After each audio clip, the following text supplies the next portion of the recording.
And we are live, I think. Hi, everybody. A few technical glitches today, but here we go. So, on today's live, I want to talk about one of the commonest things I hear from business owners. I'm overwhelmed, or I don't have enough time. And I get it. I've been there, and it's always too much to do, isn't there? But here's the truth. You don't have a time problem. You have a self-management problem, because everyone on the planet gets the same 24 hours a day. And what separates those who thrive from those who have a tendency to burn out isn't time management, it's how you manage yourself inside that 24 hours. So today we're going to unpack why I don't have time is really a self-leadership issue. We're also going to look at what's going on beneath the overwhelm and how to start taking control of your calendar once again. Now, here's the thing. Time doesn't run your life, you do. But a lot of people choose to fill their calendars with other people's priorities.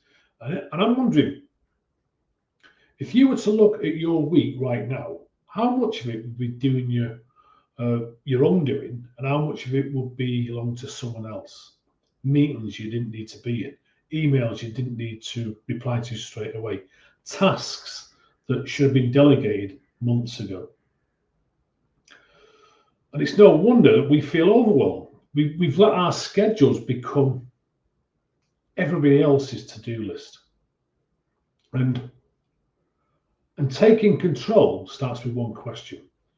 Is this really my priority or someone else's? And we all gravitate towards what feels comfortable.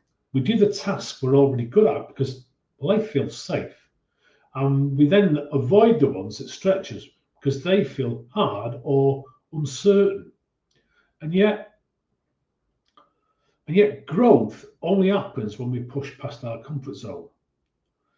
Now, in coaching, we call that the perturbation point, the space right before a breakthrough. It's the moment when things feel a bit on the hot side, they're emotional, and they are uncomfortable. Think about it like this.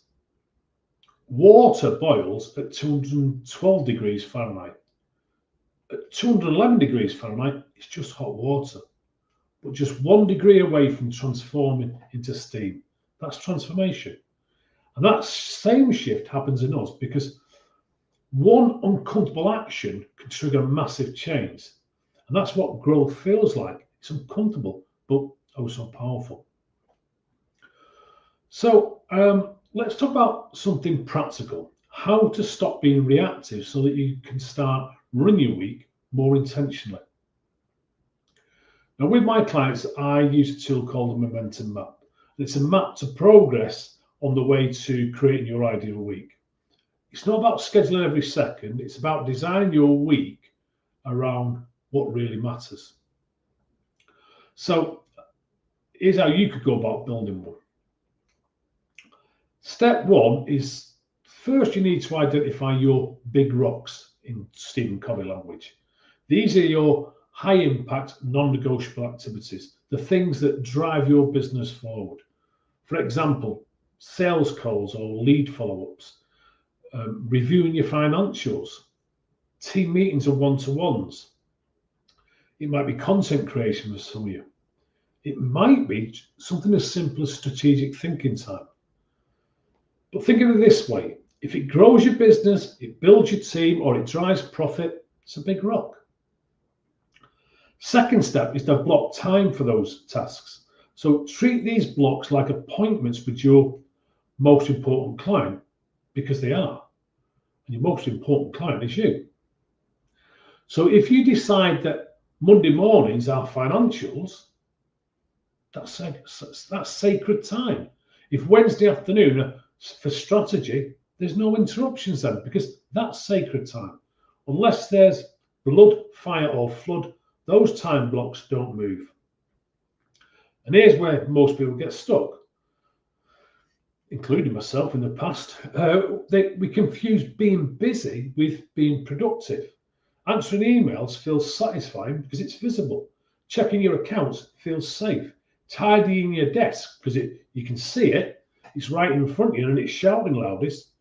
But then designing a marketing strategy or developing your team, those things are invisible and there's no immediate impact, but they're what's going to actually grow your business. So here's a simple rule. If it makes you money, builds your people, or frees your time, it's a priority. If it makes you money, builds your people, or frees your time, it's a priority. Everything else is just noise. If you ever want to know what your priorities really are, just look at your calendar, because your calendar doesn't lie. If this all feels a lot or a little bit overwhelming, don't worry. There's no need to rebuild your week overnight. Start with one block at a time. Start small and build the habit. Just pick one activity that truly matters to your business, one activity that if you moved it forward will have the biggest impact on your business. Something that creates progress, and then you want to protect that hour every single week. Same day, same time, non-negotiable. That 1 hour will become your anchor, and it will show you what it feels like to lead your week instead of chasing it. Once you've mastered one block, then add another. Bit by bit, you'll build a calendar that reflects your goals instead of it reflecting your chaos. So remember, you don't have a time problem, you have a self-management problem. And that's good news because it means you can fix it. Your time is a mirror of your priorities. So start small by protecting one block, and you'll quickly see that busy and productive are not the same thing. Okay, here's a teaser for tomorrow's live. We're going to dig into a simple tool that helps you decide the most important tasks that only you can do, the ones that generate the biggest results for your business. And we'll calculate how much it's actually costing you not to know that. So join me tomorrow, same time, same place, 3:30 p.m, because it's going to help you shift the way you think about where your time and energy are really going. For me, good one, you won't want to miss it. Thanks for watching. I will see you tomorrow.